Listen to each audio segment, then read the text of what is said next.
नमस्कार दोस्तों, स्वागत है आप सभी का मेरी कहानियों में। मैं हूं शिखा और एक बार फिर से आपके लिए लेकर आई हूं एक नई कहानी। और उम्मीद करती हूं कि बाकी कहानियों की तरह ये कहानी भी आपको बेहद पसंद आएगी और आप पहले की तरह अपना प्यार और सपोर्ट मेरी वीडियोस पर बनाए रखेंगे। तो चलिए अपनी आज की कहानी शुरू करते हैं। मम्मी जी, पिंकू केक काटने के लिए कब से आपका इंतज़ार कर रहा है। बहू दीप्ति का फ़ोन था। दीप्ति, ऐसा करो, तुम पिंकू से मेरी बात करा दो। जी अच्छा। उधर से आवाज़ सुनाई दी। हेलो। स्वर को थोड़ा धीमा रखते हुए सुमनलता बोली। पिंकू बेटे, मैं अभी यहाँ व्यस्त हूँ। तुम्हारे सारे दोस्त तो आ गए होंगे। तुम केक काट लो, कल का पूरा दिन तुम्हारे नाम है। अच्छे बच्चे जिद नहीं करते। अच्छा, हैप्पी बर्थडे। खूब खुश रहो। अपने पोते को बहलाते हुए सुमनलता ने फ़ोन रख दिया। दोनों पत्रकार ध्यान से उनकी बातें सुन रहे थे। बड़ा कठिन दायित्व है आपका।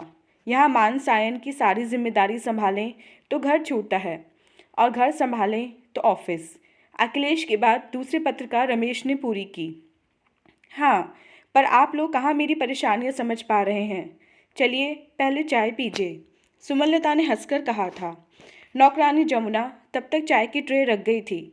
अब तो आप लोग समझ गए होंगे कि कल रात को उन दोनों बुजुर्गों को क्यों मैंने यहाँ वृद्धाश्रम में रहने से मना किया था। मैंने उनसे सिर्फ यही कहा था कि बाबा, यहाँ हॉल में बीड़ी पीने की मनाही है, क्योंकि दूसरे कई वृद्ध अस्थमा के रोगी हैं, उन्हें परेशानी होती है। अगर आपको इतनी ही तलब है तो बाहर जाकर पिएं। बस इसी बात पर वे दोनों यहाँ से चल दिए और आप लोगों से पता नहीं क्या कहा कि आपके अखबार ने छाप दिया कि आधी रात को कड़कती सर्दी में दो वृद्धों को मानसायन से बाहर निकाल दिया गया। नहीं नहीं, अब हम आपकी परेशानी समझ गए हैं। अखिलेश जी ये कहते हुए उठ खड़े हुए। मैडम, अब आप भी घर जाइए, घर पर आपका इंतज़ार हो रहा है, राकेश ने कहा। सुमनलता उठ खड़ी हुई और जमुना से बोली, ये फाइलें अब मैं कल देखूंगी, इन्हें अलमारी में रखवा देना, और हाँ, ड्राइवर से गाड़ी निकालने को कहना। तभी चौकीदार ने दरवाज़ा खटखटाया था। मम्मी जी, बाहर गेट पर कोई औरत आपसे मिलने को खड़ी है। जमुना, देख तो कौन है। ये कहते हुए सुमनलता बाहर जाने को निकली।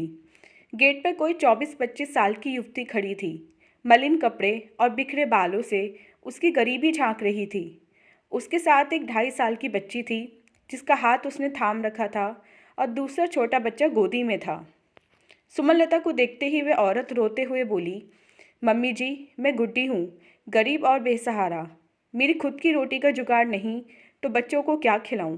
दया करके आप इन दोनों बच्चों को अपने आश्रम में रख लो। मम्मी जी, इतना रहम कर दो मुझ पर। बच्चों को थामे ही गुड्डी सुमनलता के पैर पकड़ने के लिए आगे बढ़ी थी, तो यह कहते हुए सुमनलता ने उसे रोका। अरे क्या कर रही है, बच्चों को संभाल, गिर जाएंगे। मम्मी जी, इन बच्चों का बाप तो चोरी के आरोप में जेल में है। घर में अब दाना पानी का जुगाड़ नहीं। मैं अबला औरत। उसकी बात बीच में काटते हुए सुमनलता बोली, कोई अबला नहीं हो तुम, काम कर सकती हो, मेहनत करो, बच्चों को पालो, समझी। और सुमनलता बाहर जाने के लिए आगे बढ़ी थी। नहीं नहीं मम्मी जी, आप रहम कर देंगी तो कई जिंदगियां संवर जाएंगी। आप इन बच्चों को रख लो। एक ट्रक ड्राइवर मुझसे शादी करने को तैयार है, पर बच्चों को नहीं रखना चाहता। कैसी माँ है तू, अपने सुख की खातिर बच्चों को छोड़ रही है। सुमनलता हैरान होकर बोली। नहीं मम्मी जी, अपने सुख की खातिर नहीं, इन बच्चों के भविष्य की खातिर मैं इन्हें यहाँ छोड़ रही हूँ। आपके पास पढ़ लिख जाएंगे, नहीं तो अपने बाप की तरह चोरी चकारी करेंगे। मुझ अबला की अगर उस ड्राइवर से शादी हो गई तो मैं इज्जत के साथ किसी के घर में महफूज रहूँगी। मम्मी जी, आप तो खुद औरत हैं, औरत का दर्द जानती हैं। इतना कहकर गुड्डी जोर जोर से रोने लगी थी। क्यों नाटक किए जा रही है, जाने दे मम्मी जी को, देर हो रही है। जमुना ने आगे बढ़कर उसे फटकार लगाई।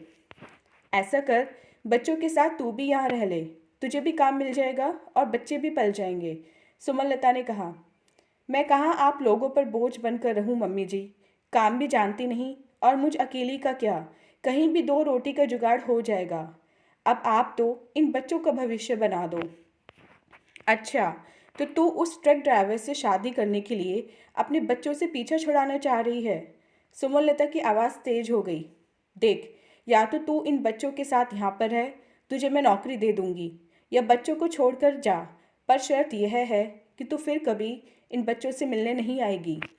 सुमनलता ने सोचा कि यह शर्त एक माँ कभी नहीं मानेगी, पर आशा के विपरीत गुड्डी बोली, ठीक है मम्मी जी, आपके शरण में है तो मुझे क्या फिक्र, आपने तो मुझ पर एहसान कर दिया। आंसू पोंछते हुए वह जमुना को दोनों बच्चे थमाकर तेजी से अंधेरे में विलीन हो गई थी। अब मैं कैसे संभालूं इतने छोटे बच्चों को, हैरान जमुना बोली। गोदी का बच्चा तो अब जोर जोर से रोने लगा था और बच्ची कोने में सहमी खड़ी थी। कुछ देर सोच में पड़ी रही सुमनलता फिर बोली, देखो ऐसा है, अंदर थोड़ा दूध होगा, छोटे बच्चे को दूध पिलाकर पालने में सुला देना, बच्ची को भी कुछ खिला पिला देना, बाकी सुबह आकर देखूंगी।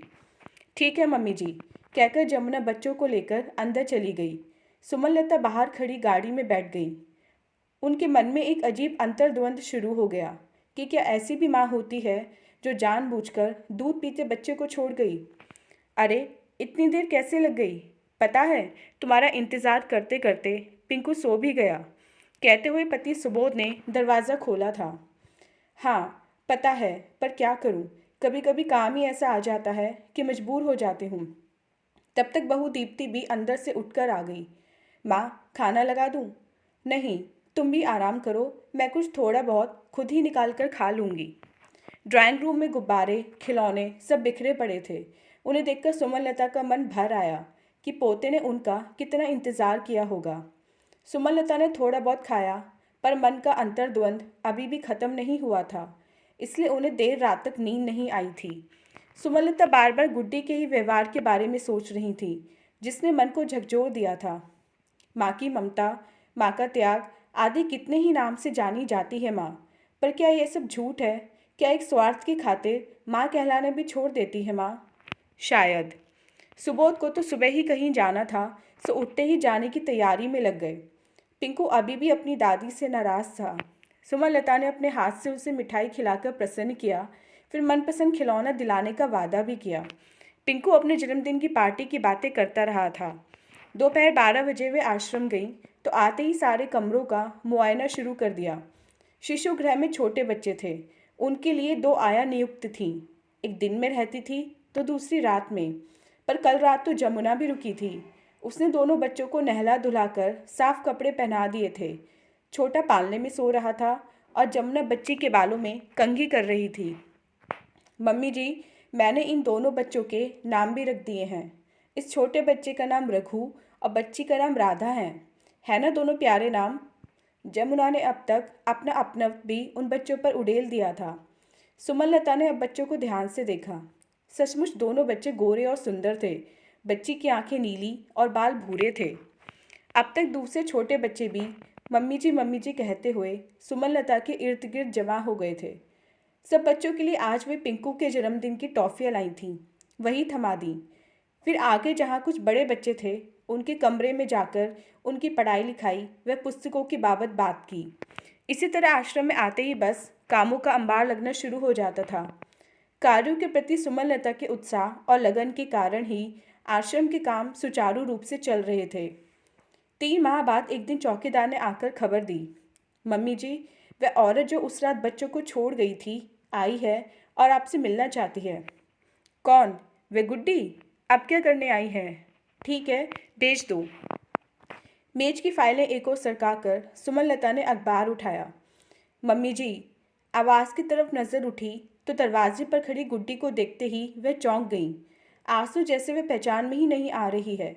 3 महीने में शरीर भर गया था, रंग रूप और निखर गया था।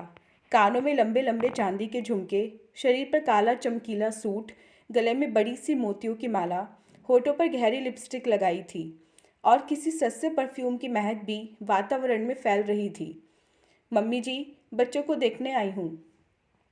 बच्चों को? यह कहते हुए सुमनलता की त्योरियां चढ़ गईं। मैंने तुमसे कहा तो था कि तुम अब बच्चों से कभी नहीं मिलोगी, और तुमने मान भी लिया था। अरे वाह, एक माँ से आप ये कैसे कह सकती हैं कि वे बच्चों से नहीं मिले? मेरा हक है यह तो, बुलवाइए बच्चों को। गुड्डी अकड़ कर बोली। ठीक है, अधिकार है तो ले जाओ अपने बच्चों को, उन्हें यहाँ क्यों छोड़ गई थी तुम? सुमनलता को भी अब गुस्सा आ गया था। हाथ छोड़ रखा है क्योंकि आपका ये आश्रम है ही गरीब और निराश्रित बच्चों के लिए।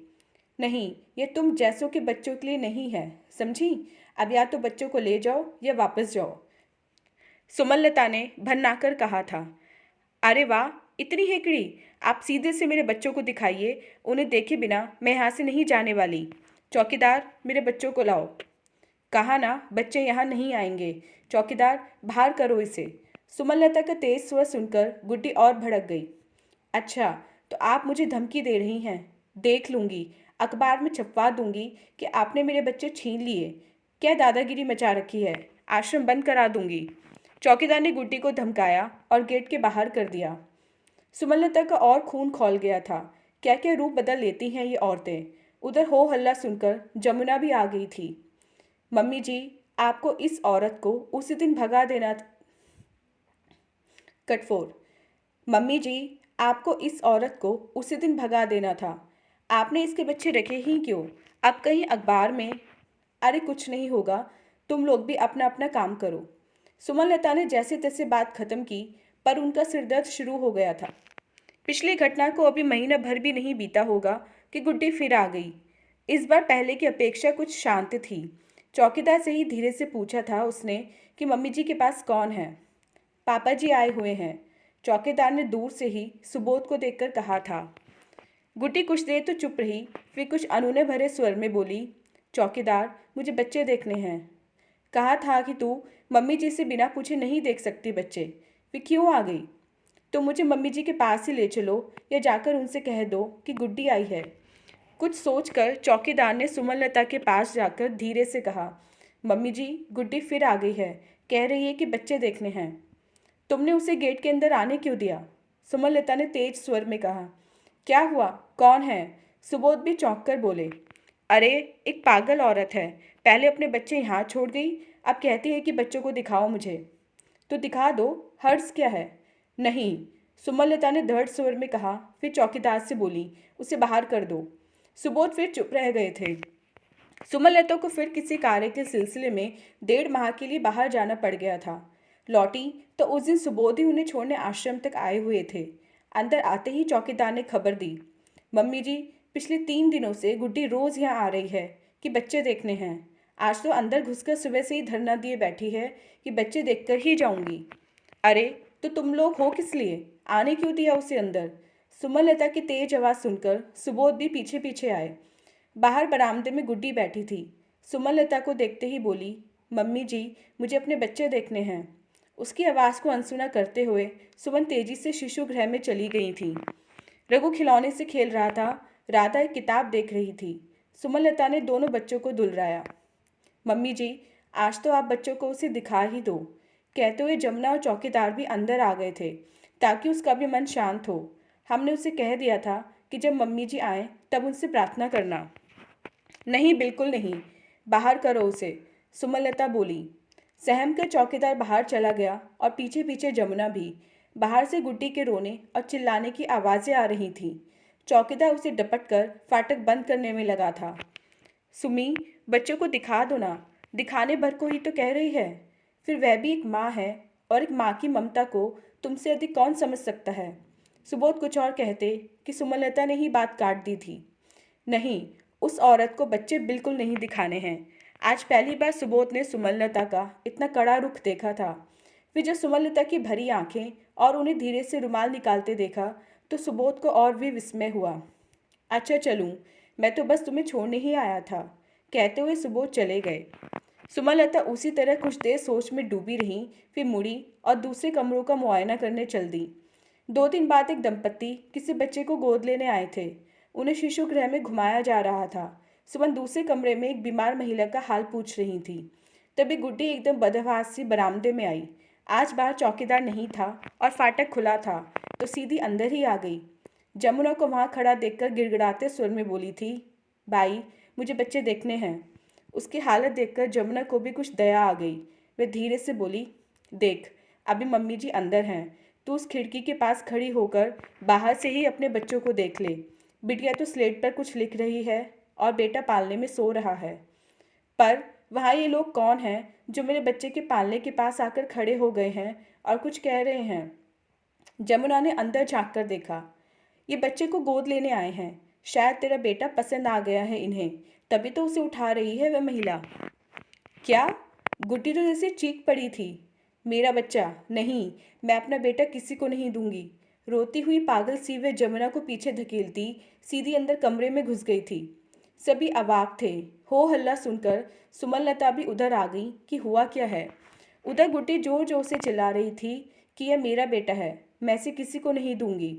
झपट कर गुड्डी ने बच्चे को पालने से उठा लिया था। बच्चा रो रहा था। बच्चे भी पास सहमी सी खड़ी थी। गुड्डी ने उसे भी और पास खींच लिया।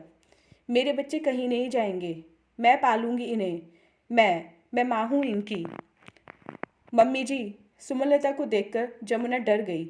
कोई बात नहीं, बच्चे दे दो इसे, सुमनलता ने धीरे से कहा था और उनकी आंखें नम हो आई थीं। गला भी कुछ भर्रा गया था।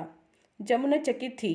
एक माँ ने शायद आज एक दूसरी माँ की सोई हुई ममता को जगा दिया था। तो दोस्तों, ये थी हमारी आज की कहानी। उम्मीद करते हुए कहानी आपको पसंद आई होगी। मिलते हैं अपनी नेक्स्ट वीडियो में इससे नेक्स्ट कहानी के साथ।